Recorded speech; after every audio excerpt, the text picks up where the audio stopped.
Shalom. Shalom. Haleluya. Ada sukacita hari ini? Haleluya. Walaupun cuaca di luar mendung, gerimis, namun sukacita tetap ada di dalam hati kita. Puji nama Tuhan, saya mengucap syukur, banyak terima kasih kepada Tuhan Yesus Kristus, di mana karena kasih kemurahan, kasih karunia-Nya masih memberikan kesempatan buat saya untuk memberitakan kebenaran firman Tuhan pagi hari ini. Dan saya mengucapkan terima kasih buat Bapak Ibu Gembala yang di tempat ini mempercayakan kepada saya untuk memberitakan firman Tuhan. Puji nama Tuhan.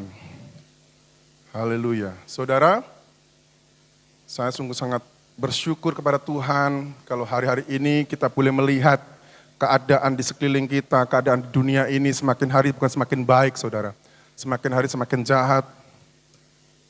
Dan anak-anak Tuhan sangat miris buat saya pribadi, saya lihat, saudara.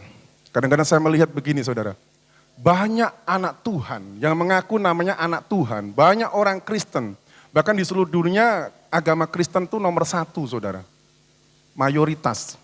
Tetapi kualitas kekristenannya perlu dipertanyakan. Mengaku orang Kristen, tapi dalam tanda petik, dia bukan orang Kristen. Saudara tahu enggak sebenarnya kekristenan itu apa? Pernah enggak saudara berpikir atau bertanya kepada diri sendiri? Kristen itu apa? Kristen itu sebenarnya pengikut Kristus. Tapi kenyataan dalam kehidupan kita sehari-hari, kita tidak pernah mengikuti jejaknya Kristus. Kita tidak pernah mengikuti teladan Kristus. Tetapi yang kita lakukan adalah keinginan daging yang selalu berusaha untuk melakukan kejahatan. Saudara sadari atau enggak sadari, itu terjadi loh saudara dalam kehidupan kita. Mungkin saudara berpikir, kan saya orang Kristen sejak dari lahir. Sejak dari kandungan ibuku saya sudah Kristen, karena orang tuanya Kristen. Mungkin saudara berpikir, saya kan anaknya pendeta. Opa saya pendeta, oma saya pendeta, saya Kristen. Saya mau kasih tahu saudara, kekristenan saudara perlu diuji. Karena kekristenan itu bukan sekedar simbol atau sekedar identitas. Kekristenan itu gaya hidup, saudara. Kekristenan sekali lagi saya mau katakan bukan sebuah agama. Tetapi kekristenan itu gaya hidup dalam kehidupan kita. Meneladani Kristus. Kita adalah pengikut Kristus, itulah kekristenan yang sejati. Saudara, pagi hari ini saya ingin memberitakan kepada firman Tuhan tentang restorasi. Apa itu restorasi, saudara? Dalam PL, perjanjian lama, sampai ke perjanjian baru, dari kitab Kejadian sampai kitab Wahyu, itu sebenarnya temanya adalah tentang restorasi Tuhan. Tentang rencana Tuhan untuk merestorasi kehidupan manusia. Temanya itu saudara, dari Kejadian sampai kitab Wahyu. Kenapa seperti itu? Saudara perlu tahu saudara, karena apa? Sejak kejatuhan manusia melalui Adam dan Hawa, gambar diri Allah di dalam pribadi manusia itu telah rusak. Itulah yang perlu direstorasi. Restorasi dalam bahasa Indonesia kita akan lihat ya. Apa arti restorasi dalam bahasa Indonesia? Jadi pagi hari ini tema khotbah saya adalah restorasi atau pemulihan. Arti restorasi menurut Kamus Bahasa Indonesia, Kamus Besar Bahasa Indonesia mengatakan pengembalian atau pemulihan ke keadaan semula. Kita akan lihat arti restorasi menurut firman Tuhan, menurut Alkitab. Apa arti restorasi menurut firman Tuhan? Arti restorasi menurut perjanjian lama adalah dalam bahasa aslinya pemulihan, dalam bahasa Ibrani, salam yang berarti mengembalikan sesuatu yang tercuri. Itu dari bahasa Ibrani, bahasa PL, perjanjian lama. Kita akan lihat dalam perjanjian baru, bahasa aslinya, arti restorasi dalam perjanjian baru adalah, dalam bahasa Yunani, apokatistemai. Apokatistemai, yang berarti membentuk sesuatu kembali kepada bentuk semula, bentuk awal atau permulaan atau asal. Berarti dulunya sudah ada wujudnya, lalu rusak, lalu dikembalikan lagi, itu restorasi saudara. Nah kita akan lihat, manusia awal ketika Allah menciptakan manusia yang pertama kali, seperti apa. Sehingga Allah itu memiliki tema keseluruhan di dalam Alkitab itu dari Kejadian sampai Wahyu itu adalah tentang pemulihan, tentang restorasi. sebenarnya yang mau dikembalikan apa? Kita akan lihat di dalam Kejadian pasal yang pertama. Berfirmanlah Allah, baiklah kita menjadikan manusia menurut gambar dan rupa kita, supaya mereka berkuasa atas ikan-ikan di laut dan burung-burung di udara, dan atas ternak, dan atas seluruh bumi, dan atas segala binatang melata yang merayap di bumi. Sekali lagi saya mau bacakan, Kejadian pasal pertama ayat ke-.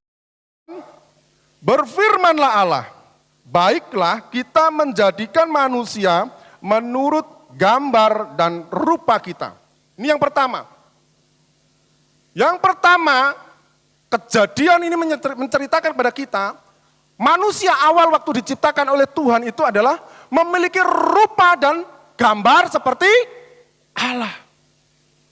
Tapi karena dosa, karena manusia memberontak kepada Tuhan, karena manusia memilih dengan free will-nya, kehendak bebasnya, untuk tidak taat kepada firman Tuhan, maka manusia jatuh dalam dosa, dan itu menjadi rusak, saudara. Di dalam Roma, jelas dikatakan di sana, Roma pasal 3 ayat 23, manusia sudah kehilangan kemuliaan Allah. Manusia sudah rusak gambar dirinya, gambar pribadi Allah di dalam diri manusia sudah rusak. Ini yang perlu direstorasi, diubah kembali, dibentuk kembali ke sesuatu yang asal, ke bentuk yang asal.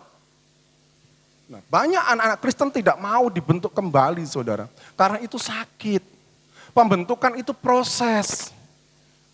Enak jadi manusia biasa kok, yang penting percaya. Kan firman Tuhan katakan yang penting percaya masuk surga. Siapa bilang, saudara? Hari-hari ini, saya mau kasih tahu, orang Kristen terlalu, saya katakan terlalu menyepelekan anugerah Allah. Menganggap remeh anugerah Allah. Menganggap sepele kasih karunia Allah, anugerah Allah, keselamatan itu sendiri. Kenapa, saudara? Mengaku orang Kristen tapi kehidupannya berjalan terus dalam dosa, dalam dosa, dalam dosa, dalam dosa setiap hari. Yang berpikir, toh nanti saya berdoa sama Tuhan minta ampun, selesai. Saudara, saya mau kasih tahu, kita akan lihat nanti kita belajar bagaimana kata percaya di dalam firman Tuhan itu. Memang di dalam Yohanes 3 ayat 16 dikatakan, karena begitu besar kasih Allah akan dunia ini sehingga ia mengaruniakan putranya yang tunggal supaya barang siapa yang percaya kepadanya tidak binasa melainkan beroleh hidup yang kekal. Sekali lagi, karena begitu besar kasih Allah akan dunia ini. Ini adalah satu anugerah. Anugerah Allah yang cuma-cuma diberikan kepada manusia. Nah, respon manusia hanya percaya. Tapi perlu ingat, saudara, kata percaya ini yang perlu kita garis bawahi. Banyak orang Kristen tidak mau tahu tentang kata percaya. Saya mau kasih tahu, apa bedanya saudara dengan setan? Tentang pandangannya kepada Kristus. Sama, saudara. Setan pun mengakui Yesus Kristus itu Tuhan, anak Allah. Tapi apa bedanya? Setan tidak mau menyembah Yesus. Setan tidak mau tunduk kepada Yesus. Nah, kalau saudara tidak mau tunduk dan taat kepada Yesus, berarti saudara sama dengan, saya tidak mau jawab. Saudara sendiri yang jawab. Karena ini kebenaran firman Tuhan, saudara. Banyak orang Kristen ngomongnya saya orang Kristen, KTP-nya orang Kristen. Tetapi perilaku kehidupannya tidak mencerminkan Kristus di dalam hidupnya. Karakter Kristus tidak ada di dalam hidupnya. Makanya hari-hari ini saya mau katakan, pemulihan terjadi berawal dari sini. Ketika saudara percaya kepada Yesus Kristus sebagai Tuhan dan Juru Selamat, itu ada 4 hal yang saudara ketahui. Pertama ada pertobatan, saudara. Berhenti dari dosa lama dan mengikuti jalan Kristus. Itu kata pertobatan, saudara. Dan itu continue dan progresif. Artinya apa? Tetap dan terus. Bukan saat ini bertobat, besok kumat. Saat ini bertobat, besok kumat. Namanya Kristen tomat, saudara. Tobat kumat. Saya kalau memberitakan firman Tuhan, saya tidak mau yang lunak-lunak, saudara. Karena apa saya mau katakan, saudara? Gereja-gereja saat ini banyak, saya tidak mau kasih tahu. Saudara bisa lihat sendiri di YouTube. Yang diberitakan tentang apa? Berkat, berkat, berkat secara daging, secara jasmani. Yang mengenakkan telinga, supaya banyak jemaat datang. Tapi sebenarnya mereka sedang menuju kebinasaan. Saudara, saudara pilih mana? Obat yang pahit atau gula yang manis? Dua-duanya, saudara. Kalau saya pilih dua-duanya. Tapi pada proporsi yang sebenarnya. Kelebihan gula menyebabkan apa, saudara? kematian. Saudara kan banyak penyakitnya di sana, termasuk sakit gula, diabetes yang akan menggerogoti saudara. Tapi obat yang pahit akan menyembuhkan. Firman Tuhan pun demikian saudara. Penting gak kita perlu berkat? Perlu saudara. Kita hidup di dalam dunia ini butuh namanya berkat. Tapi itu sarana saudara, bukan tujuan. Makanya banyak orang Kristen tidak bisa membedakan mana tujuan, mana sarana.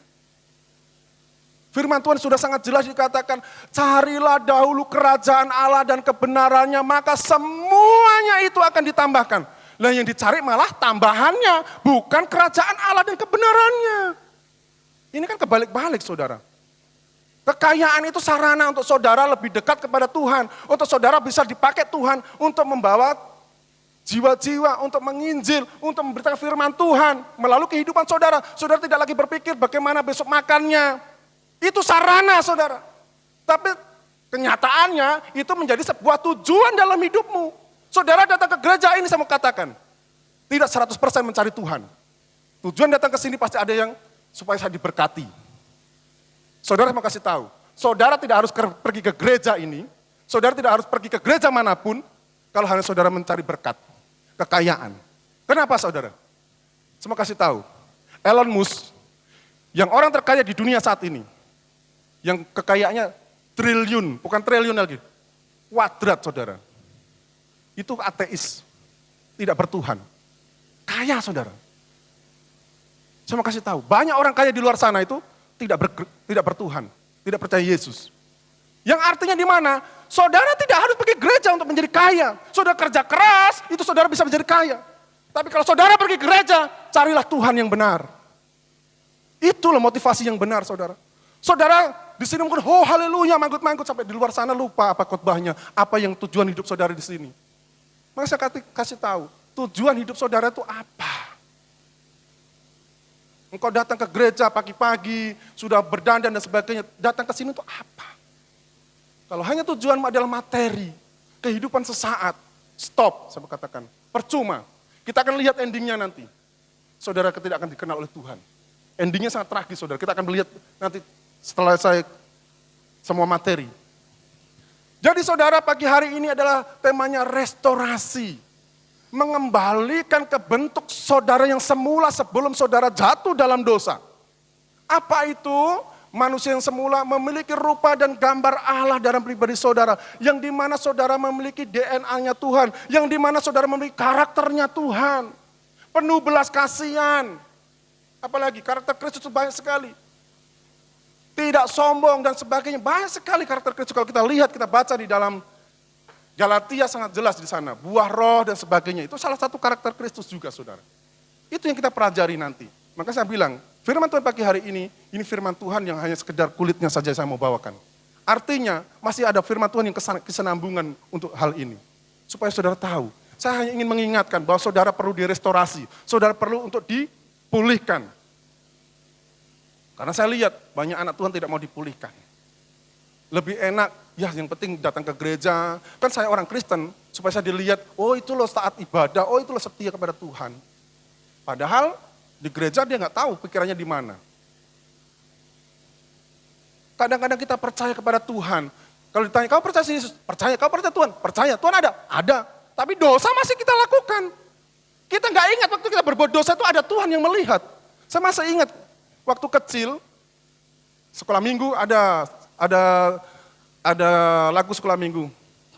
Mata Tuhan melihat apa yang kita buat, baik yang baik, baik yang jahat.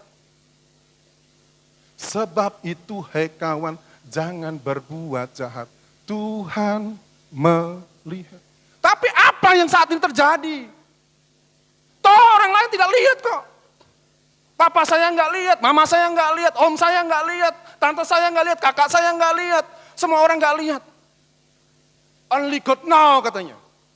Itu kalau kita tanya, kalau kita kasih tahu, only God know, hanya Tuhan yang tahu. Begitu entengnya mulut kita bisa mengatakan seperti itu. Katanya anak Tuhan, tapi mulutnya masih suka maki-maki orang. Katanya anak Tuhan, tapi hidupnya tidak menjadi cermin bahwa dia adalah orang Kristen. Tidak menjadi contoh teladan dalam hidupnya. Katanya anak Tuhan. Nah ini loh saudara, berarti saudara masih menghidupi manusia lama. Saudara belum lagi dikatakan anak Tuhan, saudara belum bisa dikatakan orang Kristen. Perlu direstorasi supaya saudara menjadi orang Kristen. Perlu direstorasi supaya saudara menjadi anak Tuhan. Dikembalikan ke wujud semula, bentuk semula, keadaan semula. Itu tujuannya untuk saudara direstorasi, saudara. Nah, bagaimana kita bisa direstorasi? Itu pertanyaannya. Bagaimana supaya saudara dan saya bisa direstorasi? Kan begitu toh. Restorasi tidak saudara bisa lakukan sendiri. Namanya restorasi, dipulihkan. Berarti ada yang memulihkan. Saudara tidak akan bisa hidup dengan kekuatan saudara sendiri. Rasul Paulus pun mengatakan, apa yang saya pikirkan selalu bertentangan dengan apa yang saya perbuat. Itu hal yang lumrah saudara, yang biasa dalam hal masih daging, masih manusiawi istilahnya. Kalau kita katakan setiap kali kita berpikir baik, tapi kita masih terpleset, itu masih manusiawi. Tetapi kalau kita terus terjerumus dari hal yang sama itu, kata Naruto, itulah jalan ninjaku katanya. Kalau saudara masih terus melakukan dosa yang sama, itu berarti pilihan saudara memang melakukan dosa. Bukan karena saudara jatuh, tidak. Tapi itu saudara menjatuhkan diri di tempat yang sama. Karena sudah tahu itu lubang, masih saudara terus masuk di dalam lubang yang sama itu. Yang pertama, supaya saudara bisa direstorasi. Yang pertama, ayat yang tidak asing lagi, yang sering selalu kita dengar waktu Natal. Apa itu? Yohanes 3 ayat 16. Kita akan lihat. Yohanes 3 ayat 16.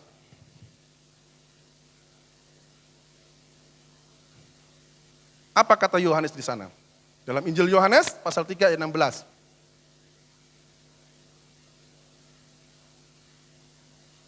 Karena begitu besar kasih Allah akan dunia ini sehingga ia telah mengaruniakan anaknya yang tunggal supaya setiap orang yang percaya kepadanya tidak binasa melainkan beroleh hidup yang kekal. Nah, perlu digarisbawahi kata percaya. Saudara, kata firman Tuhan kalimat ini saudara bisa melihat dengan cermat. Karena begitu besar kasih Allah akan dunia ini. Berarti Allah memiliki kasih yang luas, universal, ke seluruh dunia, ke semua orang. Tanpa terkecuali.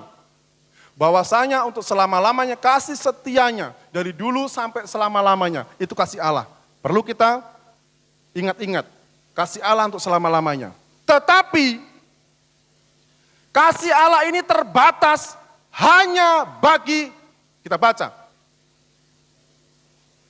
mengaruniakan anaknya yang tunggal supaya setiap orang yang percaya.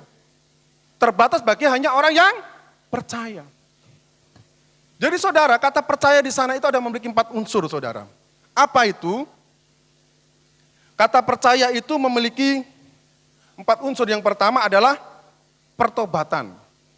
Saudara, kalau saudara tidak mengalami pertobatan, maka saudara belum dikatakan orang percaya. Ya.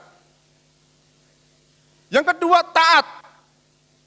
Ada ketaatan di sana. Karena saudara percaya Yesus, berarti saudara harus taat setiap perkataan Tuhan Yesus. Yesus sendiri katakan jangan berzina, tapi kita terus lakukan berzina. Jangan mencuri, tapi kita terus melakukan mencuri. Jangan bersaksi dusta, tapi kita terus melakukan saksi dusta. Taat kita dengan firman Tuhan. Dan itu saudara belum percaya. 4 unsur ini harus saudara miliki kalau saudara memang percaya. Kata percaya itu memiliki 4 unsur ini. Pertobatan, ketaatan, ketundukan. Saudara sering menyeruduk enggak sama Tuhan? Sering. Dengan saudara berbuat dosa itu saudara memberontak. Itu menyeruduk Tuhan namanya. Pemberontakan kita kepada Tuhan. Loh kak gitu kok katanya pengikut Kristus. Enggak malukah kita bilang, saya ini pengikut Kristus loh, saya ini orang Kristen loh.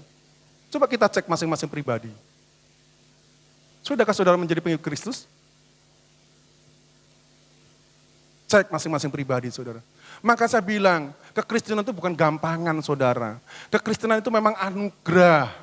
Satu kali lagi saya katakan, kekristenan itu anugerah, keselamatan itu anugerah. Ibaratnya begini saudara, sama kasih gambaran. Ketika manusia itu jatuh dalam dosa itu seperti manusia itu jatuh di dalam sumur lubang yang dalam dan gelap di sana dan pengap banyak tikusnya. Dan tidak ada jalan keluar apapun di sana. Jadi manusia itu mau berusaha dengan apapun caranya, tidak bisa sampai ke atas. Hanya orang yang di atas yang bisa menyelamatkan orang yang di bawah. Nah, kasih karunia Kristus itu, anugerah Allah itu diberikan melalui pribadi Yesus ketika kita percaya. Jadi uluran tangan Tuhan ini loh, seret, kasih tali ke kita. Ya, waktu kita menggapainya itu berarti kita bertobat, meninggalkan dosa lama, meninggalkan kubangan itu. Kalau saudara nggak ada niat untuk meninggalkan, ya saudara nggak bisa sampai ke atas, walaupun ada tali ke bawah. Ya, kata pertobatan ini berarti saudara meninggalkan. Ini loh, di sini berpindah. Itu ada yang namanya respon saudara terhadap kasih karunia, anugerah itu. Itu yang pertama, bertobat dulu. Jadi kata percaya yang pertama adalah bertobat. Ketika ada uluran tangan Kristus untuk menyelamatkan saudara, saudara bertobat. Ya Tuhan, saya mengakui segala dosa-dosa saya. Itu loh. Jadi begini saudara, kalau saudara hanya masih berpikir, kata percaya itu sudah menyelamatkan saudara. Pertanyaannya, kenapa saudara masih di dalam dunia? Kok tidak serta-merta, saya percaya Tuhan, dalam nama Tuhan Yesus. Amin. Langsung saudara pindah ke surga. Kok saya mau tanya, sekarang saudara masih ada di dalam dunia enggak? Kenapa saudara masih di dalam dunia? Kalau tujuan saudara adalah langsung perpindahan langsung ke surga, keselamatan. Karena ada proses saudara. Kepercayaan kita itu proses. Iman kita itu proses.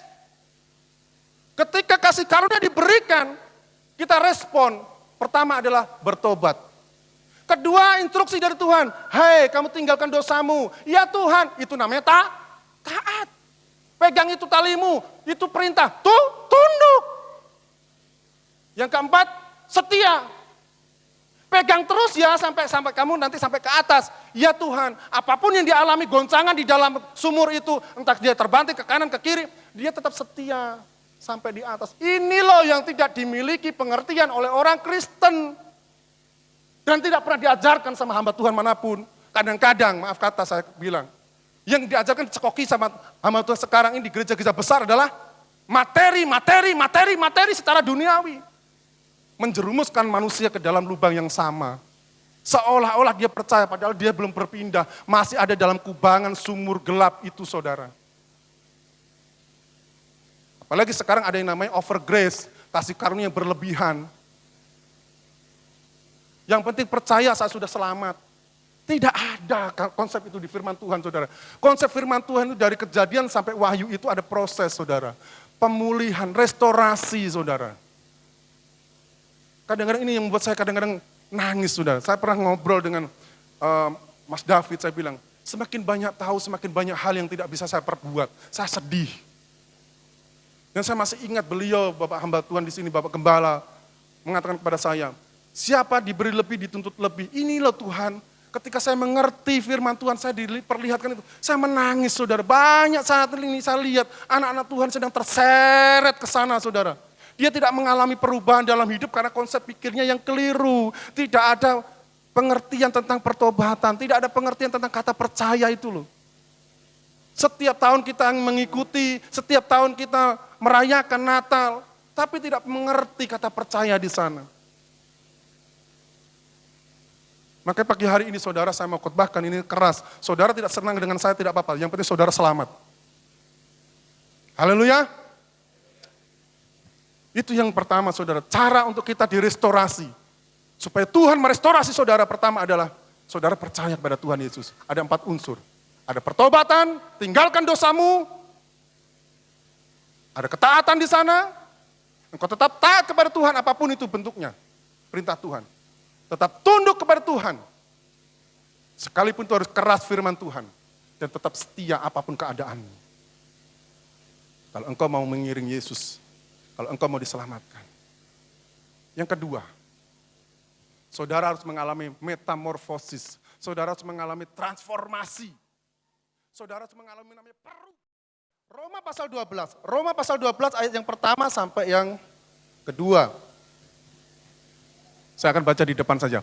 Roma pasal 12 ayat yang pertama. Karena itu saudara-saudara demi kemurahan Allah, aku menasehatkan kamu supaya kamu mempersembahkan tubuhmu sebagai persembahan yang hidup, yang kudus, dan yang berkenan kepada Allah, itu adalah ibadahmu yang sejati. Ayat yang kedua.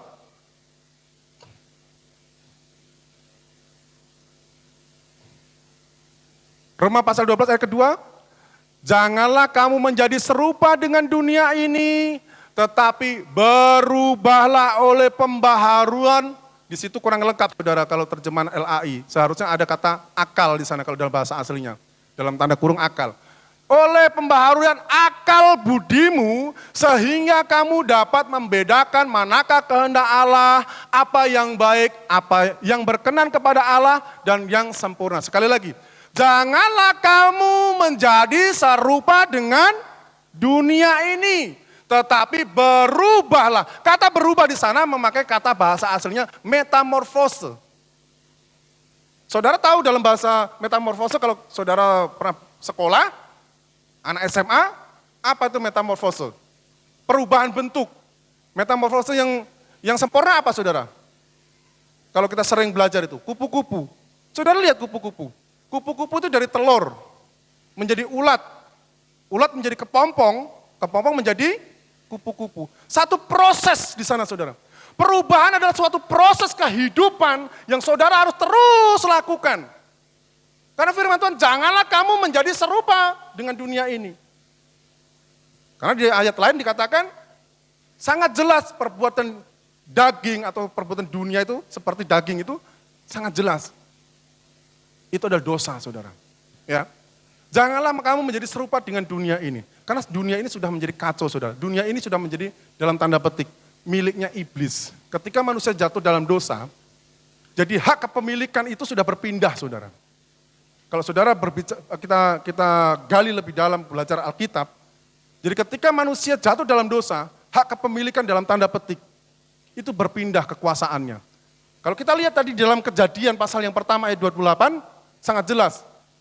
Kita menciptakan manusia menurut rupa dan gambar, supaya dia memiliki kuasa dan berkuasa untuk ciptaan Allah yang lain. Kan begitu toh? Tapi ketika manusia jatuh dalam dosa, manusia itu telah kehilangan.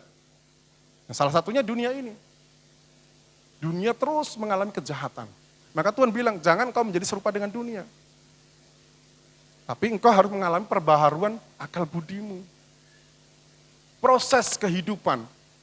Ya, apa yang kita katakan dirubah, itu kontinu, saudara. Apa yang kita perbuat kita rubah. Setiap hari, makanya perlu firman Tuhan, saudara. Saya mengutip satu motonya atau kata-kata bijaknya seorang motivator yang terkenal di Indonesia, namanya Tung Disem Waringin. Dia bilang begini, kalau kamu mau berubah dalam dunia bisnis ini, kalau kamu mau berubah, ada dua hal, katanya dibilang. Ada dua hal yang harus kamu lakukan. Yang pertama, buku apa yang kamu baca. Yang kedua, dengan siapa kamu bergaul. Saya cermati, saya mulai berpikir, loh kok seperti firman Tuhan? Kalau kita mau berubah, firman Tuhan harus kita tetap kita lakukan pembacaannya. Kita gali terus. Yang pertama. Yang kedua, bergaul karib dengan Tuhan. Ada pepatah lama mengatakan begini, bergaul dengan siapa seperti itulah engkau jadinya. Artinya kalau bergaul dengan orang yang maaf kata suka pendosa, maka hidupmu tidak akan bisa mentas, saudara. Makanya dalam pilihan pasangan hidup dikatakan, hendaklah engkau mencari pasangan yang sepadan. Sepadan di sana bukan hanya sekedar, oh sesama suku, oh ini derajatnya sama, levelnya sama, dia sama-sama pengusaha. Bukan, tetapi sama-sama punya iman yang sama. Kenapa, saudara? Kalau engkau tidak seiman dengan dia, maka saudara akan mudah dipengaruhi dalam arti imanmu. Dan saudara akan sulit untuk mempengaruhinya. Karena saudara dibutakan oleh kata love. Anak-anak Tuhan, apalagi anak muda, maaf sekarang, hari-hari ini, seringkali dibutakan kata love. Kalau sudah katakan, I love you, semua diberikan. Tapi kalau Tuhan bilang, aku mengasihimu, boro-boro kita mau kasih sama Tuhan. Saya mau kasih tahu saudara, perbedaannya apa sebenarnya? Kenapa kalau kita bilang, I love you, sama Tuhan kasih, aku mengasihimu dengan segenap hati. Tapi, iya kah Tuhan? Ya besok-besok saja ya Tuhan, saya kasih sama hidupku sama Tuhan. Tapi kalau pacar kita bilang, I love you, oh ya sudah, semua apa yang kumiliki adalah milikmu. Ini kenyataan saudara, saya bukan omong kosong. Dan itu anak-anak Tuhan. hari-harinya ibadah seperti ini setiap minggu, ikut pelayanan, tapi dia hidupnya masih serupa dengan dunia. Roma yang 12 ayat pertama tadi katakan apa? Kita lihat. Roma pasal 12 ayat yang pertama. Karena itu saudara-saudara, demi kemurahan Allah aku nasihatkan kamu supaya kamu mempersembahkan tubuhmu sebagai persembahan yang hidup, yang kudus, yang berkenan kepada Allah. Itu adalah ibadahmu yang sejati. Apa ibadah kita yang sejati? Memberi persembahan hidup. Kalau hidup kita sudah kita kasih sama pacar kita, layak gak kita kepada Tuhan? Sisa-sisanya pacar kita kasih sama Tuhan. Saya mau kasih tahu saudara, kalau saudara saya makan ini, makan makanan entah itu apel, entah itu apa gitu ya, buah. Saya makan sudah tinggal separuh langsung saya kasihkan. Ini sudah saya gigit semua. Kira-kira saudara mau terima enggak? Walaupun saudara mungkin, enak ya, menginginkan. Tapi itu karena sisa, kira-kira saudara mau enggak? Itu manusia loh. Enggak mau toh, apalagi Tuhan. Tapi kenyataannya dalam hidup ini, kita sering seperti itu. Kita memberi sisa kepada Tuhan. Ingat loh, ini firman Tuhan loh. Karena itu saudara-saudara, demi kemurahan Allah, kata firman Tuhan, aku menasihatkan kamu supaya kamu mempersembahkan tubuhmu sebagai persembahan yang hidup, yang kudus, dan yang kepada Allah. Itu adalah ibadahmu yang sejati. Kalau saudara mau direstorasi, Tuhan, ingat dua hal. Percaya kepada Tuhan, ada 4 unsur. Yang pertama, pertobatan. Yang kedua, ketaatan. Yang ketiga, tunduk. Yang keempat, kesetiaan. Untuk mengalami itu ada perubahan. Perubahan cara akal budi terus menerus, saudara. Jadi saudara sekarang mulai punya konsep, mindset saudara harus miliki. Mindset saudara ubah. Bahwa hidup saudara bukan milik saudara lagi, tapi Kristus yang hidup dalam saudara itu milik Kristus. Jadi ketika saudara percaya kepada Kristus, berarti saudara menyerahkan hidup saudara pada Kristus. Saudara ditebus, sekarang saudara sudah jadi miliknya Tuhan Yesus. Jadi bukan untuk main-main sendiri, saudara. Bukan untuk, ya yang penting aku happy. Hidup bukan untuk diriku sendiri. Saya mau kasih tahu, engkau bukan orang Kristen. Engkau bukan orang Kristen. Jadi, kesimpulannya, kalau saudara tidak mau direstorasi oleh Tuhan, ada 2 hal kemungkinan. Ada 2 pilihan. Yang pertama, saudara hidup di dalam penghukuman kekal. Yang kedua, saudara akan bersama-sama dengan Allah memerintah dunia ini. Apa ayatnya saudara, janji firman Tuhan ini saudara? Kita akan lihat di dalam Wahyu pasal yang ke-20 ayat yang ke-6 saudara. Wahyu pasal yang ke-20 ayat yang ke-6.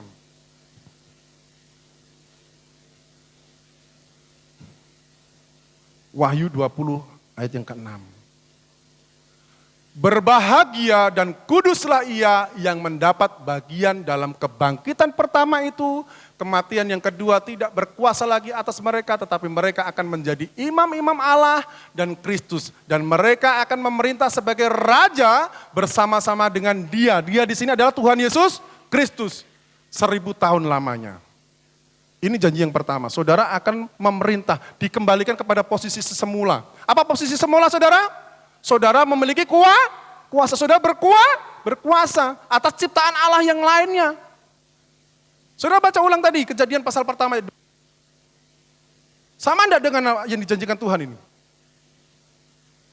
Saudara akan memerintah bersama-sama Kristus. Direstorasi supaya saudara mau masuk di dalam prosesnya Tuhan, dan saudara akan menerima janji ini.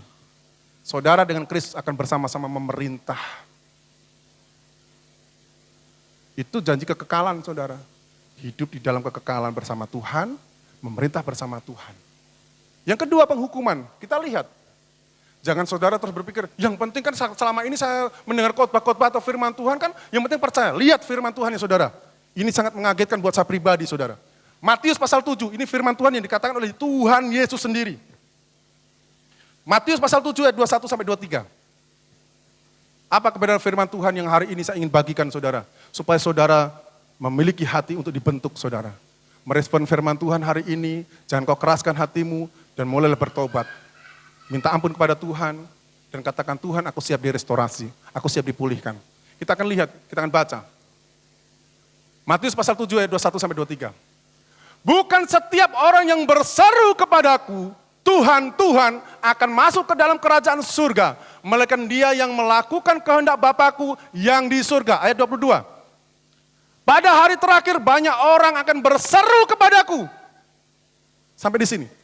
Pada hari terakhir, umat Kristen katanya dalam tanda petik, identitas Kristen, mayoritas di dunia, saudara. Ini firman Tuhan digenapi enggak, saudara? Digenapi, saudara. Pada hari terakhir banyak orang berseru kepadaku. Tuhan, Tuhan, bukankah kami bernubuat demi namamu? Saudara kalau lihat YouTube, banyak hamba Tuhan melakukan mukjizat. Dalam nama Tuhan sembuh, sembuh, sembuh, sembuh, sembuh. Sama katakan, kalau hidupnya tidak direstorasi, saudara, tidak mendapatkan kesempatan bersama Tuhan. Ini kata firman Tuhan loh. Pada hari terakhir banyak orang akan berseru kepadaku, Tuhan, Tuhan, bukankah kami bernubuat demi namamu dan mengusir setan demi namamu dan mengadakan banyak mukjizat demi namamu juga? Ayat yang ke-23 saudara kuncinya. Pada waktu itulah aku akan berterus terang kepada mereka dan berkata, aku tidak pernah mengenal kamu. Nyala daripadaku, kamu sekalian pembuat kejahatan. Saudara, maka saya kasih tahu tadi saudara, dari awal.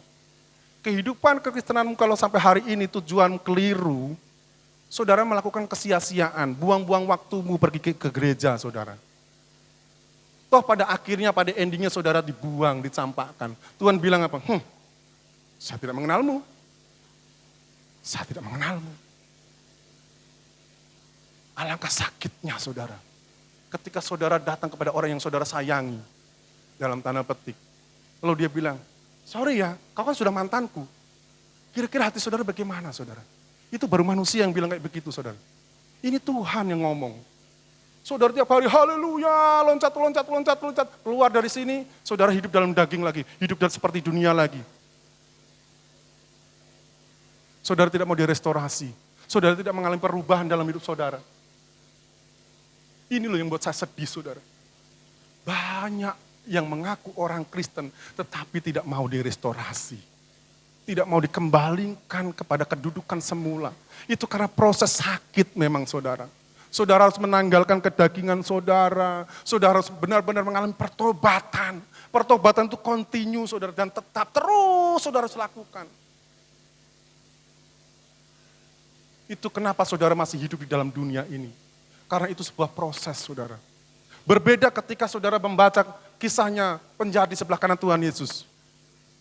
Saat ini juga engkau bersama-sama aku dengan aku di Firdaus. Tetapi apa yang dimiliki oleh penjahat itu? Tuhan, dia menyadari sebelum itu ada percakapan dengan penjahat sebelahnya. Engkau tidak menyadari kah kalau kita ini orang jahat? Itu satu pertobatan saudara. Dia menyadari dosanya di hadapan Tuhan. Berbeda dengan penjahat di sebelah kiri. Dia mengejek Yesus. Dia sudah tahu dia jahat tapi dia tidak mengakui kejahatannya. Nah ini saudara. Saudara mau tipe yang mana menjadi orang Kristen? Saudara tahu saudara melakukan kejahatan, saudara tahu melakukan dosa tapi saudara merasa, oh saya tidak berdosa. Orang tidak melihat saya, only God know. Saudara sedang menuju kebinasaan. Pagi hari ini saudara, sekiranya firman Tuhan ini memberkati saudara dan saya. Mengingatkan kembali, supaya saudara mau direstorasi, dipulihkan Tuhan. Ada dua hal tadi saudara, percaya kepada Yesus Kristus Tuhan, sebagai Tuhan dan Juru Selamat. Yang kedua, hidup saudara mau dirubah. Saudara, untuk dirubah ini sebenarnya satu tema khusus saudara. Restorasi atau reformasi atau transformasi ini satu tema khusus untuk khotbah sebenarnya saudara. Tapi hari ini saya hanya menerangkan bahwa saudara harus mengalami namanya restorasi. Ada namanya transformasi atau perubahan, ini satu tema khusus saudara. Jadi metamorfosis saya maksud. Itu tema khusus untuk khotbah yang sangat detail saudara. Hari ini saya hanya katakan, kalau saudara mau mengalami restorasi, ada dua hal. Percaya kepada Tuhan Yesus Kristus sebagai Tuhan dan Juru Selamat. Yang kedua, saudara mengalami transformasi. Ya. Jadi, biarlah firman Tuhan ini menjadi pengingat buat saudara dan saya. Ketika saudara menjadi orang Kristen, bukan sembarangan, bukan sekedar yang penting saya percaya. saudara akan mengecilkan kasih karunia Allah. Yang penting saya sudah masuk gereja, yang penting saya sudah diselamatkan. Tujuan hidup saudara adalah untuk dikembalikan kepada posisi saudara yang semula. Sebelum manusia jatuh dalam dosa. Ya. Dan itu proses. Ya. Itu proses. Jadi prosesnya adalah engkau percaya kepada Tuhan Yesus Kristus, yaitu melakukan 4 hal. Pertobatan, ketaatan, ketundukan, kesetiaan. Yang kedua mengalami metamorfosis. Ini yang saya mau maksud tadi saudara. Metamorfosis. Metamorfosis itu suatu perubahan. Dan perubahan itu continue, progresif, terus menerus. Ya. Jadi kalau saudara tidak pernah mengalami perubahan dalam hidup saudara, saudara pertanyakan hidup saudara. Saudarakah saudara mengalami transformasi? Saudara mengalami namanya perubahan. Saudara pertanyakan dalam hidup saudara. Apa yang perlu dirubah? Perkataan saudara, tingkah laku saudara, mindset saudara, cara berpikir saudara. Hari ini Tuhan sudah nyatakan kepada firman Tuhan. Kalau saudara tidak mengalami restorasi dalam hidupmu, maka ayat firman Tuhan di dalam Matius pasal 7 ayat 21 sampai 23 akan terjadi dalam hidupmu. Saudara sudah mati-matian dalam tanda petik kehujanan masuk gereja, setiap minggu masuk gereja, tetapi saudara tidak mengalami namanya restorasi, maka Tuhan katakan apa? Saya tidak pernah mengenalmu. Sakit saudara. Buang-buang waktumu. Ya, hari ini firman Tuhan biarlah sampai di sini, tetapi firman Tuhan ini biarlah mengubah hidup saudara. Puji nama Tuhan, waktu dan tempat saya kembalikan kepada Bapak.